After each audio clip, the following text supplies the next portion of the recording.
Dear students, welcome back to my YouTube channel NPS 19 official. I hope कि आप लोग घर सब खैरियत से होंगे। पिछले जो आपको लेक्चर डिलीवर किया गया था वो था आपका पास चैप्टर नंबर 2 सेल डिवीजन। ठीक है, हमने नया चैप्टर स्टार्ट किया था, पीछे हमने फर्स्ट चैप्टर कंप्लीट कर लिया।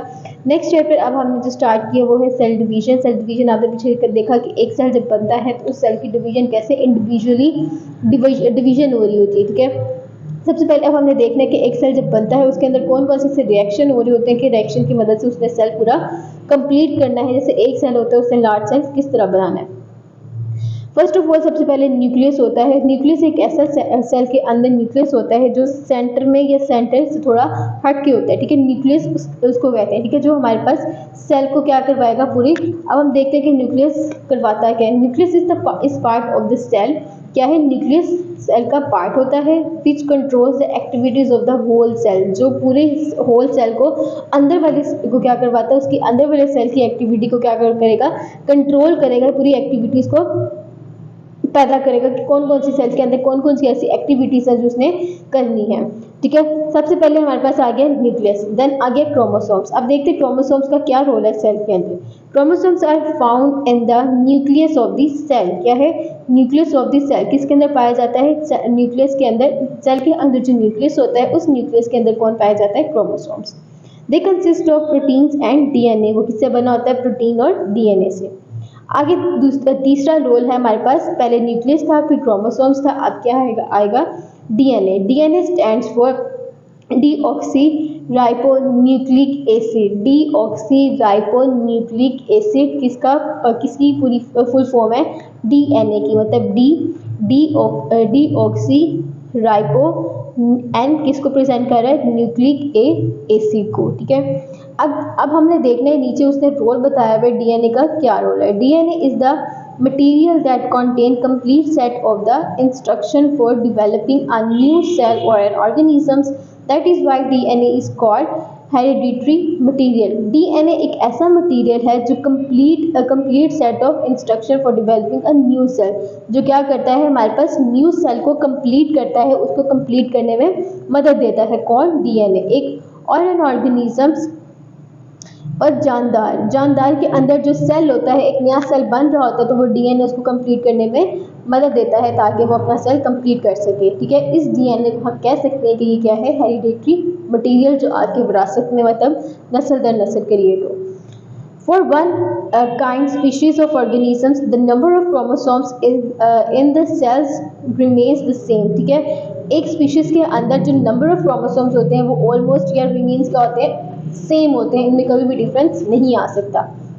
चाहे वो ह्यूमन बीइंग हो, मेल हो फीमेल, उनके अंदर क्या होते हैं, क्रोमोसोम्स सेम हो। ह्यूमन बीइंग हो या एनिमल्स हो, उनके अंदर हमेशा क्या रहेंगे, एक ऑर्गेनिजम्स के अंदर, स्पीशीज के अंदर क्रोमोसोम्स सेम होंगे। However, when gametes are formed, sperms or eggs is in animals or spores in plants। ठीक है, sperm और eggs किसके अंदर होते हैं, एनिमल्स के अंदर, और spores किसके अंदर होते हैं, प्लांट्स के अंदर। ये क्रोमोसोम्स के मुताबिक आपको बता रहा है वो। The number of chromosomes is reduced to half in the gametes of sperm। ठीक है, प्लांट्स के अंदर हम कह सकते हैं कि क्रोमोसोम्स क्या होते हैं, number of cells chromosomes gametes और spores के मुताबिक हो सकते हैं। नेक्स्ट टॉपिक है हमारे पास माइटोसिस। सबसे पहले हमने देखना है कि cell division is of two types. Cell division करने की दो टाइप्स है हमारे पास। सबसे पहले कौन सी टाइप है, माइटोसिस एंड मियोसिस। ठीक है, सेल डिवीजन जब हो रहा होता है तो वो इन दो टाइप्स की, इन दो किस्मों की मदद से होता है। वो कौन से, सबसे पहले है माइटोसिस एंड मियोसिस। सबसे पहले हम देखते हैं माइटोसिस। अब माइटोसिस क्या चीज़ है, mitosis is a process by which the parent cell divides into two daughter cells. Mitosis के अंदर एक पेरेंट सेल डिवाइड करता है टू डॉटर सेल को, मतलब एक पेरेंट सेल जो है वो एक पेरेंट सेल अपने अंदर से दो डिवाइड करवाएगा, किसको, एक से दो में डिवाइड करेगा, कौन से सेल के अंदर, डॉटर सेल के अंदर। ठीक है, हम माइटोसिस को कह सकते हैं कि माइटोसिस ऐसी फॉर्म है जो एक पेरेंट सेल से दो डॉटर सेल में डिवाइड हो गया। ठीक है, अब आप ये डायग्राम्स भी देख रहे होंगे कि किस तरह हमारे पास एक सेल है, उस सेल के अंदर अलग-अलग क्रोमोसोम्स है। ये हमारे पास क्रोमोसोम्स है, अलग-अलग क्या है, न्यूक्लियस के अंदर क्रोमोसोम्स है। अब वो न्यूक्लियस क्या करवाएगा, जो क्रोमोसोम्स है वो क्रोमोसोम्स को क्या करेंगे, डिवाइड कर देंगे, मतलब एक पेयर अलग हो जाएगा, दूसरा पेयर क्या हो जाएगा, अलग हो जाएगा, ठीक है। इसको हम कह सकते हैं इंटरफेस, ठीक है। आगे हमारे पास क्या है, न्यूक्लियर डिवीजन। इस तरह हमारे न्यूक्लियर डिवीजन ऑलमोस्ट सेपरेट हो जाएगी। ये देखिए एक सेल न्यूक्लियर डिवीजन, एक न्यूक्लियर डिवाइड हो गया और दूसरा न्यूक्लियर दूसरी तरफ डिवाइड हो गया, ठीक है। ये फॉर्म इधर आ गई और दूसरी फॉर्म क्या होगी, इधर आके डिवाइड हो गई, ठीक है। इसी तरह क्या है, उसने क्या किया, अलग अलग क्रोमोसोम्स को और डिवाइड कर दी। क्यों? क्योंकि फर्दर माइटोसिस के अंदर एक पेरेंट सेल से उसने कितने बनाने हैं, 2 डॉटर सेल। आप ये देख रहे होंगे कि अभी हमारे पास एक ही सेल है, इसमें अभी डिवीजन नहीं हुई है। आगे जाके इसमें क्रोमोसोम्स की डिवीजन होगी, फिर ये आपके पास जो सेल है वो क्या हो जाएगा, इमर्ज हो जाएगा, ताकि एक क्रोमोसोम्स क्या कर सके, अपने अंदर से 2 डॉटर सेल्स क्रिएट करवा सके, ठीक है। फिर आप अगली डायग्राम में देख लो। अच्छा, ये न्यूक्लियर डिवीजन है, ये देखिए न्यूक्लियर की क्या हो रही है, डिवाइड हो रही है। एक न्यूक्लियर इधर से डिवाइड हो गया और दूसरा न्यूक्लियर दूसरे में डिवाइड हो गया। ये देखिए एक इधर से डिवाइड हो गया और दूसरा क्या हो जाएगा, इधर से डिवाइड हो गया। इसलिए हम इसको कह सकते हैं कि क्या है, न्यूक्लियर डिवीजन, ठीक है। ये देखें, ये आपको मैंने इधर करके भी बताया और ये क्या हो गया, प्रॉपर तरीके से डिवाइड हो गया। जब हम इसको कह सकते हैं कि ये पूरा अगर डिवाइड हो गया तो एक इधर होकर डिवाइड चला गया और दूसरा डिवाइड होकर इधर चला गया। कहाँ से स्टार्ट हुआ था, हमारे पास एक पेरेंट सेल से, और पूरा प्रोसीजर चलते चलते उसने एक पेरेंट सेल से 2 डॉटर सेल क्रिएट कर दी। उसे हम कह सकते हैं क्या है, साइटोकिनेसिस, ठीक है। ये एक पेरेंट सेल था, दूसरी तरफ उसने ये कहा कि ये क्या है, 2 डॉटर सेल्स। इसको हम कह सकते हैं कि ये क्या है, माइटोसिस। माइटोसिस की शर्त ये है कि एक पेरेंट सेल से उसने कितने में डिवाइड करने हैं, एटलीस्ट जो है वो एक पेरेंट सेल से 2 डॉटर सेल्स लाजमी है कि वो क्रिएट करवाए with same number of chromosomes as in the parent cell, ठीक है। पेरेंट सेल के अंदर जितने क्रोमोसोम सेम होंगे उतने ही डॉटर सेल के अंदर पेरेंट सेल्स क्रिएट होंगे, ठीक है। बेशक वो जितने मर्जी सेम हो, लेकिन होंगे सेम ही। ये पूरा प्रोसीजर अब आपको बता रहा था, पीछे आपने डायग्राम देखी।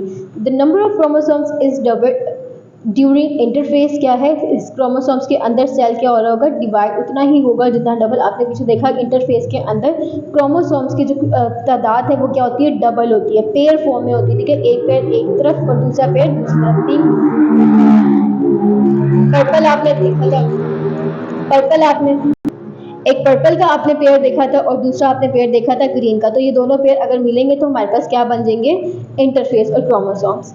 2 sets of chromosomes are formed, क्या होते हैं, 2 सेट। अच्छा, मैंने आपको बताया था कि 2 पेयर हैं। 2 पेयर किस तरह है, अब ये देखें, एक पर्पल का पेयर है और दूसरा ग्रीन का पेयर है, ठीक है। एक ये पेयर बन गया, दूसरा पेयर ये बन गया। एक पेयर ये बन गया, दूसरा पेयर ये। एक पेयर ये था, दूसरा पेयर ये था। अब एक ग्रीन और दूसरा ग्रीन पेयर बनाएंगे तो हमारे पास क्या बन जाता है, एक या एक से ज़्यादा सेट बन जाएंगे। During mitosis, when the nucleus of parent cell divided, the 2 set of chromosomes are distributed equally in the 2 daughter nuclei, ठीक है। जब during mitosis, माइटोसिस के दौरान जब हमारे पास जो न्यूक्लियस है वो पेरेंट सेल में जब डिवाइड होगा तो वो 2 सेट में डिवाइड होगा, ठीक है। जब अब पेरेंट डॉटर सेल में डिवाइड होने जा रहा है तो तब भी वो उतना ही डिवाइड होगा, इक्वली डिवाइड होगा जितना वो पेरेंट सेल से डॉटर सेल्स में आना चाहता है। After nuclear division a swallow groups arises in the middle of the cytoplasm when differs further and divides the cell into 2 daughter cells each having nucleus, ठीक है। अब साइटोप्लाज्म के अंदर भी वही बता रहा है, साइटोप्लाज्म के अंदर भी वो वही बता रहा है कि न्यूक्लियस डिवाइड होने के बाद हमारे पास जो है वो साइटोप्लाज्म बचेगा और उस साइटोप्लाज्म के अंदर हमने क्या करना है, फर्दर डिवीजन करनी है सेल की, ताकि हम इनको 2 डॉटर सेल्स में क्रिएट करवा सके। और ईच हैविंग न्यूक्लियस मतलब हर न्यूक्लियस के अंदर उसने डिवाइड होना है ताकि वो अपने एक सेल से 2 सेल्स के अंदर, एक पेरेंट सेल से 2 पेरेंट सेल्स के अंदर डिवाइड हो सके, ठीक है। ये हमारा पूरा प्रोसेस था कि हमने पढ़ा कि सेल्स के अंदर पूरा किस किस तरह से फंक्शन क्रिएट होते हैं। उसके अंदर न्यूक्लियस आ गया, क्रोमोसोम्स आ गए, डीएनए आ गया। ये 3 चीज़ें थी जो हमने इस सेल के अंदर पढ़ी कि सेल बाउंड्री के अंदर, सेल बाउंड्री के सेंटर में कौन कौन सी चीज़ें जो सेल को एक्टिविटी करने के लिए उभारती है, ठीक है। उसके बाद हमने पढ़ी कि सेल डिवीजन के अंदर 2 टाइप्स होती हैं, ठीक है। 2 टाइप्स की मदद से वो सेल डिवाइड कर सकता है। एक थी हमारे पास माइटोसिस, दूसरी थी हमारे पास है एक टाइप है हमारे पास माइटोसिस, दूसरी हमारे पास मियोसिस, ठीक है। माइटोसिस आपने आज पढ़ी कि वो माइटोसिस जिसके अंदर एक पेरेंट सेल से 2 डॉटर सेल्स में वो जो डिवाइड हो, एक पेरेंट सेल से 2 डॉटर सेल्स में डिवाइड हो सके, उसको हमें कहते हैं माइटोसिस, ठीक है। इसी तरह हम नेक्स्ट लेक्चर में लेके आएंगे आपके लिए मियोसिस का पूरा प्रोसेस। जिस तरह हमने माइटोसिस देखा उस तरह हमारे पास मियोसिस भी वैसा ही है, सेल डिवीजन की टाइप है।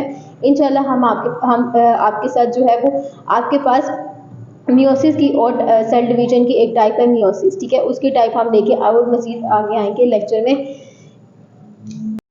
नेक्स्ट लेक्चर में हम आपके लिए मियोसिस का पूरा प्रोसेस लेके आएंगे। टेक केयर, अल्लाह हाफिज़।